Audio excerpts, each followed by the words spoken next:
Hey parents, how would you like a show that makes bedtime, bath time, mealtime, and break time more fun for your kids? Then check out Who Smarted, the podcast that turns everyday moments into awesome learning adventures for kids aged 7 to 11, and grown-ups too. But don't just take my word for it. Here's what Mom Jenny says. I love Who Smarted because it makes learning fun for my kids. And I love it too. We listen together on car rides, and it sparks the best conversations.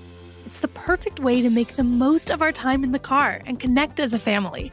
Who Smarted is the podcast my kids ask for every single car ride. With fun, fast-paced episodes on science, history, and so much more, Who Smarted makes learning exciting for the whole family. We invite you to listen now for free wherever you get your podcasts. That's Who Smarted, wherever you get your podcasts. There's so much prejudice against disabled people and unfair assumptions about our capacity to parent. And so we're unfairly judged within those contexts. And then also the very nature that we often need help with housing and with food is then considered a reason why we might not be good parents. So there's this whole convoluted system where it looks like needing help equals being a bad parent. But my argument is that every single parent needs help, and anyone who's pretending otherwise is like absolutely crumbling under the pressure. Most of my friends are non-disabled parents, and all of them are exhausted, and all of them are desperate, and all of them feel like they're falling short. So I think all parents need help. I'm Debbie Reber, and welcome to Tilt Parenting, a podcast featuring interviews and conversations aimed at inspiring, supporting, and informing parents raising differently wired kids. I have a really good one for you today. We're going to be talking about the reality of parenting while disabled. My guest is Jessica Slice. She's the author of the new book, Unfit Parent, A Disabled Mother Challenges an Inaccessible World. A writer, advocate, and disabled mother who challenges the way society defines fit parenting. Jessica's work has appeared in the New York Times, the Washington Post, and Disability Visibility. In this episode, Jessica opens up about the unique challenges disabled parents face, from the obstacles within the process of becoming parents to navigating a world that often feels inaccessible. We also talk about how disabled parents are often excluded from mainstream parenting conversations and why they face heightened scrutiny from Child Protective Services. Jessica shares her powerful perspective on creative adaptation, a mindset that empowers disabled parents to create a parenting approach that works for them rather than trying to conform to systems that weren't built with their needs in mind. So whether you are a disabled parent, you're raising a disabled child, or you just want to learn how to be a more informed and supportive ally, this episode is filled with Jessica's honest insights and practical wisdom that challenge outdated ideas about what makes a good parent. I really love Jessica's book. I encourage you to check it out, and I hope you enjoy this conversation.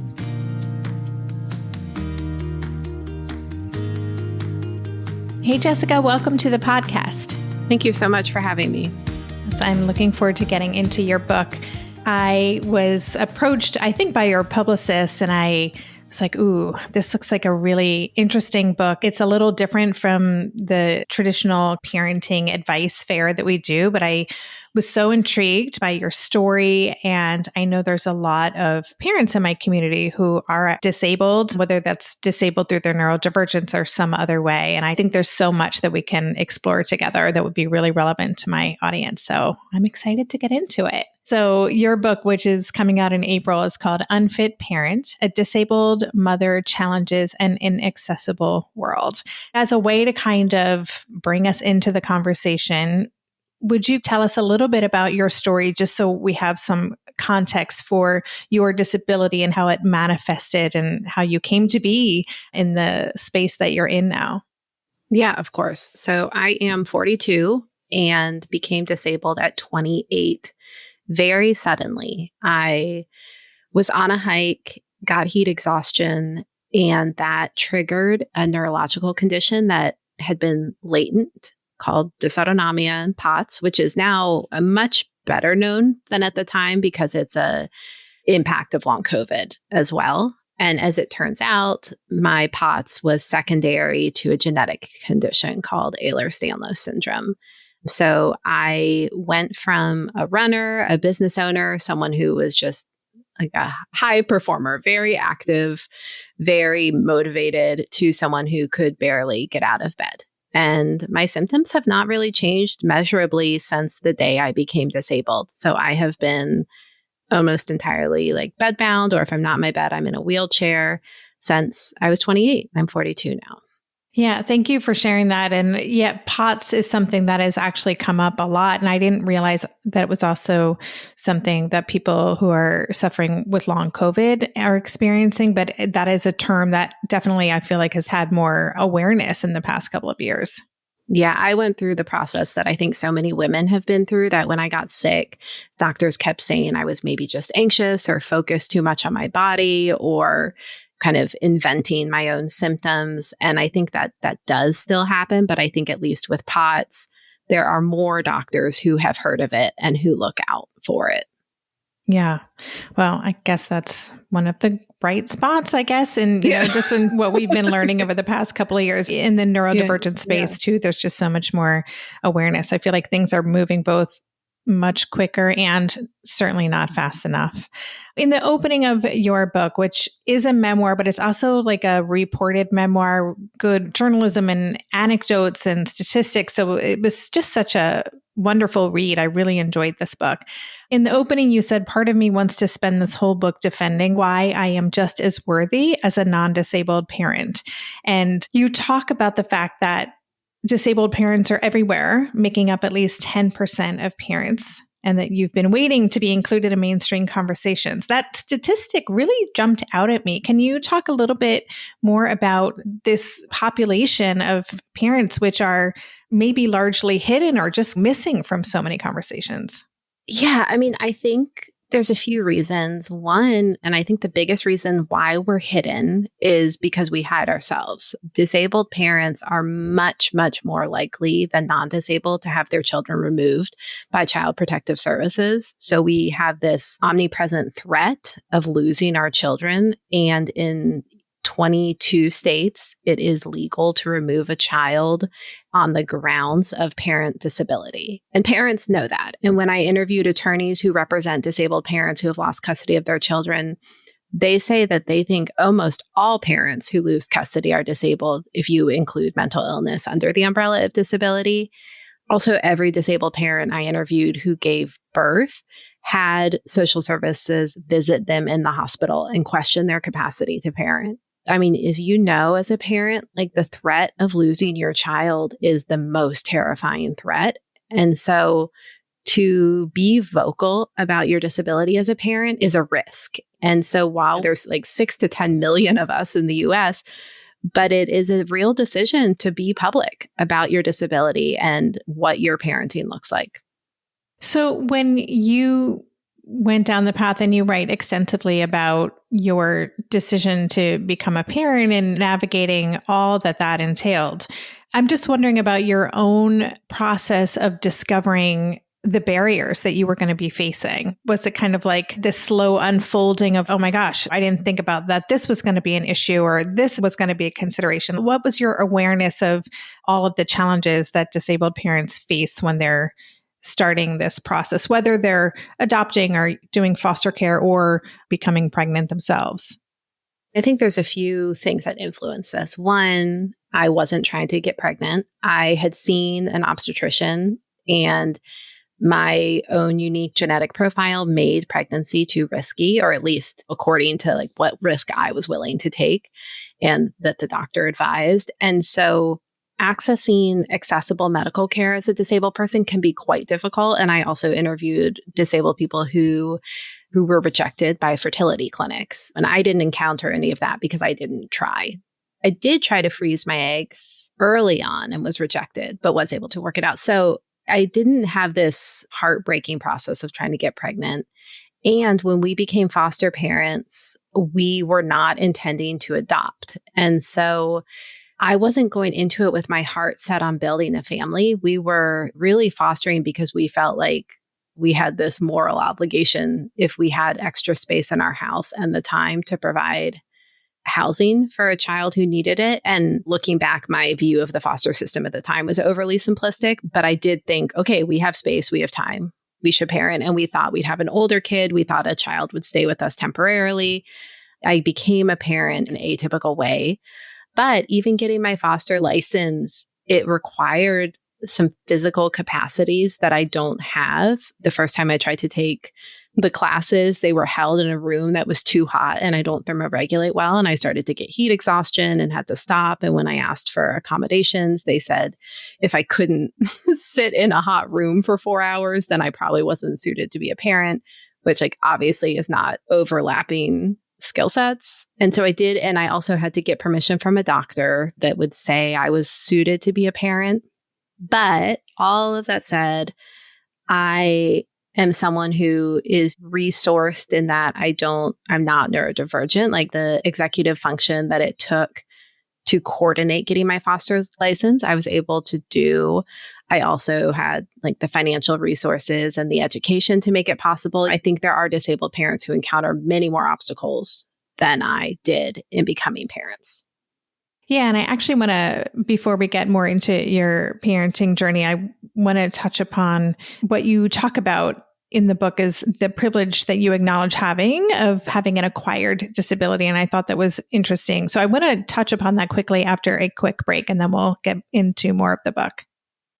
I'm noticing that just about everyone I know is feeling totally fried. Nervous systems are shot, and there's this general sense of overall fatigue and overwhelm. And I feel it too. It's really hard to muster up the energy to show up for ourselves and our families when the world feels so heavy and unpredictable. While we can't change everything going on around us, we can take small, meaningful steps to care for our nervous systems and cultivate calm in the midst of it all. And one of my favorite resources for doing that is Calm. Calm is the #1 app for sleep and meditation, giving you the power to calm your mind and change your life. I often recommend Calm as a resource in my Tilt community because it is a simple and powerful way to proactively tend to mental and emotional well-being. Whether you're looking for meditations to ease anxiety, improve focus, or build healthy habits, or you just need some soothing music, sleep stories, or guided relaxation exercises, Calm is like having a little support system right in your pocket. Just a few minutes a day can make a real difference, and Calm makes it really easy to find what you need whenever you need it. Stress less, sleep more, and live better with Calm. For listeners of our show, Calm is offering an exclusive 40% off a Calm premium subscription at calm.com/tilt. Go to calm.com/tilt for 40% off unlimited access to Calm's entire library. That's calm.com/tilt. Last year, as we were navigating a big international move, vacation was off the table. So this year, I'm pretty much counting down the days until Ash is back from a first year at college and we can do a proper family vacation. Let's just say I have a lot of tabs open on my computer. I'm thinking warm weather, itinerary with a peaceful vibe, great nature, and fantastic food. Even though I haven't nailed down our itinerary, I have treated myself to a few new things from Quince, the direct-to-consumer clothing and home brand that offers everyday luxe pieces at fair prices. Right now, they've got lightweight European linen styles from $30, washable silk tops, and comfy lounge sets. I picked up an organic cotton gauze tiered maxi dress, in black of course, that I predict I'll pretty much be living in during our vacation. A few other things I love about Quince: they only work with factories that use safe, ethical, and responsible manufacturing practices, and they use premium fabrics and finishes in every piece. Even better is that Quince prices are 50 to 80% less than similar brands because they partner directly with top factories, cutting out the middleman and passing the savings on to you. For your next trip, treat yourself to the luxe upgrades you deserve from Quince. Go to quince.com/tilt for 365-day returns plus free shipping on your order. That's QUINCE.com/tilt to get free shipping and 365-day returns. Quince.com/tilt. This episode is brought to you by Indeed. When your computer breaks, you don't wait for it to magically start working again. You fix the problem. So why wait to hire the people your company desperately needs? Use Indeed's sponsored jobs to hire top talent fast. And even better, you only pay for results. There's no need to wait. Speed up your hiring with a $75 sponsored job credit. at Indeed.com/podcast. Terms and conditions apply. One of the things that you wrote early on in the book is that you're surprised when the world isn't designed for you. And you're talking about the privilege that you are aware of having this acquired disability. Could you talk a little bit more about that? You were just saying that you recognize that there are some barriers that you were up against that are kind of lesser than compared to what some other people have faced in their journey to becoming parents. So there's these actual concrete barriers that for me can be less because of financial resources or access to professionals, or, that my network of friends includes attorneys and these kind of hard to quantify privileges. But then also I think a lot about how I retain this level of outrage about not being included that I don't know if I would have been able to sustain if I had been disabled my whole life. But because I went 28 years in a body that was so accepted by the world and with capacities that were really celebrated by the world, when it shifted, and now, as a wheelchair user, as someone with a lot of physical limitations, I'm just shocked every time the world's not accessible. I've never been able to go into my daughter's schools. She's happened to have attended only schools that I can't go to. I'm horrified every single time. And I don't know if I had spent so much time not able to enter places, if I would be approaching life, maybe internalizing that exclusion, or at least assuming that I would encounter that exclusion. And so I wonder how much of my perspective is influenced by that. Thank you. That's super interesting. And I want to go back to something that you were talking about earlier with regards to child and protective services. And you have a chapter later on in the book about that. And you feature an interview with an attorney who argues that demanding someone parent without support is discriminatory. That jumped out at me. In the neurodivergent space, we talk about this misguided goal that a lot of families have of wanting their child to be independent, when really what we're should be working towards is self-determination, and that we are all interdependent, really. So I was thinking of that when I read this quote. Can you talk a little bit about this idea that parents should be expected, or the law wants parents to do this independently without any support? Right. But I think what's so ironic about that is no parent can do it without support. But for a few reasons, the disabled supports lead to child removal. So one is that disabled people are allowed to earn below minimum wage by many organizations and by law. Two, disabled people are much more likely to live below the poverty line, because if you live on Social Security insurance, your max monthly income is $997. And so then you're obviously relying on subsidized housing and WIC, and disabled people are constantly encountering the social safety net and government agencies. And for many of those people, they are required to report. They're what's called mandated reporters, required to report any concerns about parenting. And so there's just a much larger exposure to people judging one's parenting. And then there's so much prejudice against disabled people and unfair assumptions about our capacity to parent. And so we're unfairly judged within those contexts. And then also the very nature that we often need help with housing and with food is then considered a reason why we might not be good parents. So there's this whole convoluted system where it looks like needing help equals being a bad parent. But my argument is that every single parent needs help, and anyone who's pretending otherwise is absolutely crumbling under the pressure. Most of my friends are non-disabled parents, and all of them are exhausted, and all of them are desperate, and all of them feel like they're falling short. So I think all parents need help, but I think for someone who's not living below the poverty line, they are able to kind of piece together haphazard supports that make it so they survive and make it so they don't have Child Protective Services called, but no one's thriving if we're all living under this delusion that we should be able to do it without help. So if we were to fully embrace that parenting needs to be a community and shared activity, then not only would disabled people get custody, but also all parents wouldn't feel this impossible burden that is too heavy for everyone. Yeah, you're making me think of something you wrote in the book about, I think it was your doula, who was talking about that parents who are suffering the most are those who deny their own needs. And I keep pivoting this to the neurodivergent conversation, but so many neurodivergent kids, for example, right, have to do so much work to be able to show up in environments that weren't designed for them, that they end up having these kind of really great emotional intelligence, awareness, and ability to advocate in all of these things. And we as parents, there's so many demands on us that we become really resourceful. And similarly, you talk about that's one of the ways being a disabled parent may actually make parenting easier, right? I'm using air quotes when I say easier, but can you talk a bit more about that, the ways that being disabled actually supports and can make being a parent a more peaceful or less stressful, or how maybe you're designed to know how to get what you need to support yourself and your family?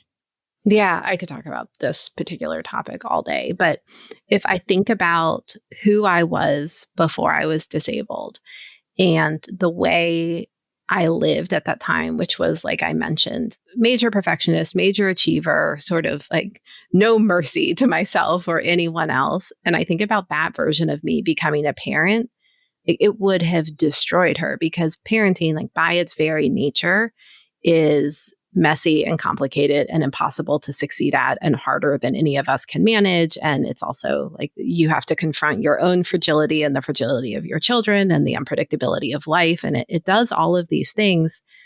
But for me, I became disabled 6 years before I became a parent. And becoming disabled forced me to confront all of those things. I became very fragile. I was unable to work. I stopped earning an income. I went through a divorce. I went from earning a lot of money to earning no money and living in a 1-bedroom apartment by myself, watching Lifetime shows with my little sister. Like I had this complete shift in how I lived my life. And then eventually that led to an introduction to disability culture and the disability community.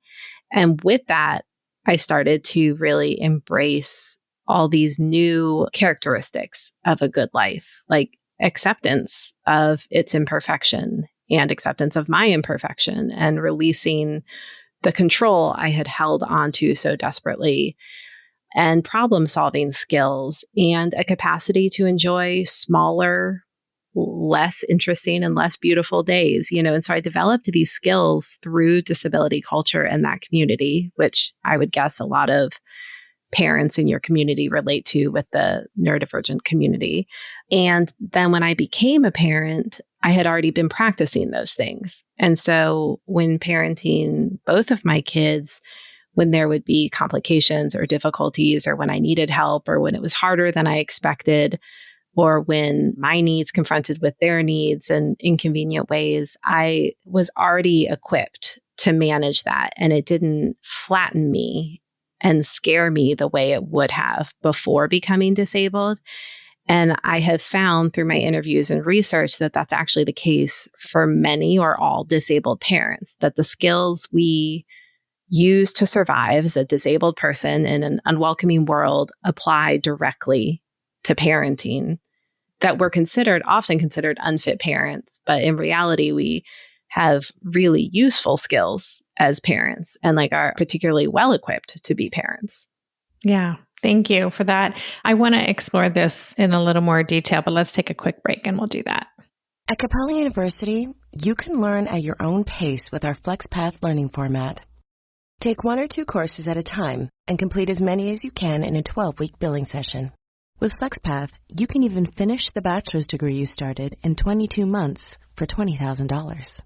A different future is closer than you think with Capella University. Learn more at capella.edu. Fastest 25% of students. Cost varies by pace, transfer credits, and other factors. Fees apply. My cat Freddie loves to be brushed and cuddled. But stirring up his cat allergens meant sneezing and itchy eyes. Then I found Purina One Live Clear. It's cat food that reduced the major allergen and my suffering in as little as 21 days. Now, we feel closer than ever. If you have issues with cat allergens, you really need to try Purina One Live Clear. Try new Purina One Live Clear today. Purina One, a difference from day one. Ryan Reynolds here from Mint Mobile. I don't know if you knew this, but anyone can get the same premium wireless for $15 a month plan that I've been enjoying. It's not just for celebrities. So do like I did and have one of your assistants switch you to Mint Mobile today. I'm told it's super easy to do at mintmobile.com/switch. Upfront payment of $45 for 3-month plan, equivalent to $15 per month required. Intro rate first 3 months only, then full price plan options available. Taxes and fees extra. See full terms at mintmobile.com. There's a quote that I pulled out that I just want to read. First of all, I've said this already, but the writing is just such a pleasure to read. It was really so thoughtful and beautifully written. Oh my gosh. Thank you. When I'm researching for an interview, I'm reading with my computer next to me and I'm like pulling out quotes, and I literally have 3 pages of quotes. A lot of it jumped out at me. So I want to share this one. You said, disabled people with our bodies and minds that change and shift unpredictably and our evolving needs offer wisdom to those who want to be parents. We've had the illusion of control pried from our hands and found ways out of the shame the suffering can bring. In its place, we're left holding heart-shattering awe. It just gave me chills when I read that. It kind of captured this journey. And you talk in the book, you say, I wouldn't go back. Like I wouldn't change who I am and not be disabled because of what it has brought to your life. Yeah. And I don't want that to ever sound like too bright-sidey or like overly simplistic, but it is true. I do mean it. And not every disabled person would say that, or every chronically ill person would say that. People in my family and many people in my life are autistic, and I know people have all sorts of relationships with their neurodivergence. But I think for many people, disability or neurodivergence offers a relationship with life and with truthfulness, and that is like restorative, and that actually makes our lives feel more real. I recently lost a dear friend last week who's my age. She had cancer and died and has 3 kids. And I was thinking about how sad I am about her death. You know, I was kind of like thinking to her in my mind after she died that like, I'm so sorry you're missing this. I'm so sorry that you don't get to see your kids grow up. And I want so badly to have a long life with my children. And I think before I was disabled, all of my perfectionism and all of my desperate attempt to control everything was with this like diluted sense that I could just work hard enough and outrun my own mortality, or the reality that every single one of our lives is fragile and temporary. And there's more heartbreak acknowledging that we're fragile and living in a body that is like a constant reminder of that. But ignoring it the way I did for so long felt like it was destroying me, like it was corrosive, because we always know deep inside that there's no working our way towards perfection or outrunning our mortality. And so I don't know, I think there's something magical or something that allows us to access something beautiful when we so deeply crave lives that will not end, but admit that they do. Like when we can hold both of those things at the same time, I think there's something true there or something magical there. And I wouldn't give up that knowledge, even though it is very, very painful. It's so beautifully stated. And I'm so sorry to hear about your friend. That sounds like a devastating loss. And Thanks. I'm so sorry about that. Yeah. One of the things that you write about that kind of ties to what you were just speaking about is this idea of creative adaptation in the context of how disabled people may approach parenting life. You said that we create our lives from scratch, and that really jumped out at me as well. The freedom in that of realizing, as you said, we really don't have any control. And that's something that people may internally know, but they fight with that. And it sounds like you've surrendered to that. Can you talk a little bit about this idea of creative adaptation and what you mean by that? Yeah. Well, and also, I mean, I haven't surrendered to it. I constantly have to, but I think I know it. And I work to surrender to it. I think, you know, the work of my life is trying to figure out what I'm in control of and not. But for creative like adaptation or adaptation, I think an example that I've been thinking of recently is strollers, because there's a lot of very expensive and interesting stroller options out there, and a lot of debate around what's safer. Like, is it really safe to have a car seat that folds and unfolds into a stroller and all of this stuff? And I'm kind of opted out from any of that discussion because I cannot push a stroller in my wheelchair. It's just not possible. The physics of it do not work.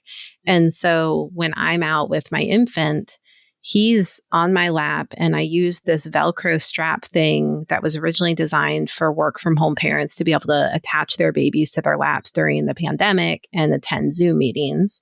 So it's $30. I bought that. And then some friends of mine added some extra material so that the size could be more flexible to allow for big puffy winter coats to fit inside. And so when I'm on my wheelchair, my baby's like tucked inside my coat in this Velcro strap thing.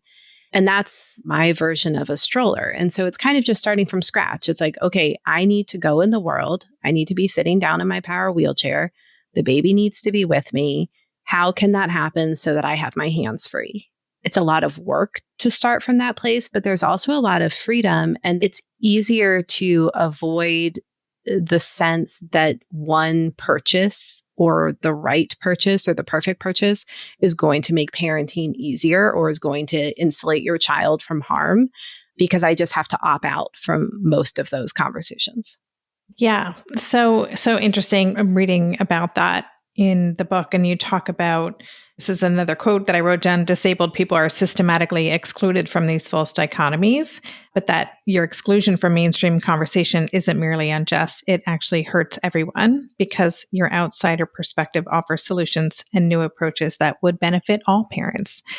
I think about this public perception, or kind of the mainstream parenting culture, right? It's something I think about, again, pivoting to neurodivergence. I'm always thinking like there's so many resources available that are written or offered through the context of this assumption of a neurotypical experience. And so there's always this kind of adaptation and interpretation that has to happen. And in reading your book, I kind of recognized how pervasive that is within the disability community as well. I'm just wondering what you would encourage parents listening to this show to kind of think about differently, or ways that we can just be more aware of and supportive of the paradigm shift, whether that's understanding our own ableism or being more aware of the systemic barriers that exist, and what can we do to fight for more inclusion? Like, what would your wish or hope for the book in terms of its impact in the world and what it would inspire readers to think about or do? Most of your audience is parents of neurodivergent kids, right? Mm-hmm. Which also means, like, just because of the way genetics works, a lot of your audience is probably neurodivergent. Yes, indeed. So I would guess the book would speak to your audience for a few reasons. Like, one, I think when your kid is neurodivergent, which I also have experience with, like, you can feel like you're failing the mainstream parenting game because school looks different, spring break looks different, holidays look different, all of these things. And I think the disabled community is something to embrace as a parent of a neurodivergent kid, because we've already said, like, forget all that. And I think there's real community to be had there, not as a way to like only sell my own book, but I do think the book has something to offer parents of neurodivergent kids for that reason, because it offers an alternative to this exclusionary and also unsustainable way of parenting that we're sold. I really started writing the book for disabled parents as a way to say, like, okay, we're here, we exist, like, your experience is valid and real and beautiful. And then as I wrote, I realized that I wanted non-disabled parents to really read it too, because I went from thinking we needed to prove that we should be included to, hey, like, you want us here because we'll make things easier for you. Like, we have something to offer. And I think on a practical level, the first step to including us is being aware of access deficiencies in your immediate environment and addressing those. So if there's a meeting with other parents or a PTA meeting or a play date, ask about access needs and strive to address them. Pay attention to if there's a ramp going into a place, and if there's any parent who might need one, is there someone who's staying home because they know they wouldn't be able to go? That, like, as a disabled parent, I spend so much time advocating for myself in the world, and it makes me tear up every time another parent takes on some of that work for me, because it's just a little bit of a load off. And I think it's something we can all do for each other. And even if there's a meeting, and just include on the email about the meeting, hey, does anyone have an access need? Do you want everyone to mask? Is there anyone here who's immunocompromised? Is there anyone who's sensitive? Like, just have kind of an open invitation for people to express needs. I think that is like incredibly freeing for everyone involved. Yeah, that's wonderful. Thank you. And I want to just also mention this for listeners. If you haven't heard the episode I did with Emily Ladau, who wrote Demystifying Disability, I will have a link to that in the show notes. Jessica refers to her work in Unfit Parent as well, and it was a great conversation. And I'm going to just really encourage listeners. I hope you've enjoyed this conversation, and you can hear how thoughtful Jessica is about sharing this important information. There's just a lot to think about, a lot to consider. And I would encourage you all to check out her book. It's called Unfit Parent, A Disabled Mother Challenges an Inaccessible World. I think April 15th is what I see as the pub date. So check that out. And Jessica, is there anywhere in particular you would like listeners to go to engage with you online or in social media? Yeah, you can find me on my website, which is jessicaslice.com, and my Instagram, I'm on there as Jessica Slice, and that's really my only active social media. I have a Substack that I write on monthly about disabled parenting, and also usually include whatever poem I've been reading that month. Thank you for having me. I've been listening to your podcast for a while, and a lot of my friends do too, and I'm thankful to be here. You've been listening to the Tilt Parenting Podcast. To learn more about today's guest and the resources we talked about, check out the extensive show notes page on Tilt Parenting. There you'll find key takeaways, links to all the resources mentioned, and even a full transcript of our conversation. Just go to tiltparenting.com/podcast and select this episode.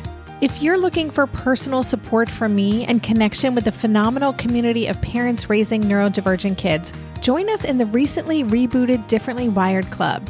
The new Differently Wired Club can help you cultivate the positive shifts you're hoping for. Go to tiltparenting.com/club to learn more. The Tilt Parenting Podcast is hosted by me, Debbie Reber, author of Differently Wired and the founder of Tilt Parenting, and was edited by Andrea Curtis Amasquita. To support this show, please join my Patreon campaign, where you can set up a small monthly contribution. Just go to patreon.com/tiltparenting to learn more.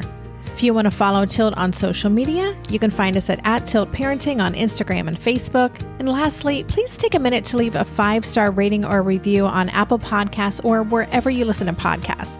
That helps this show stay visible so others can find it more easily. And that's all for this week. Stay safe, stay well, and take good care. And for more information about any of the parenting resources Tilt offers, visit tiltparenting.com.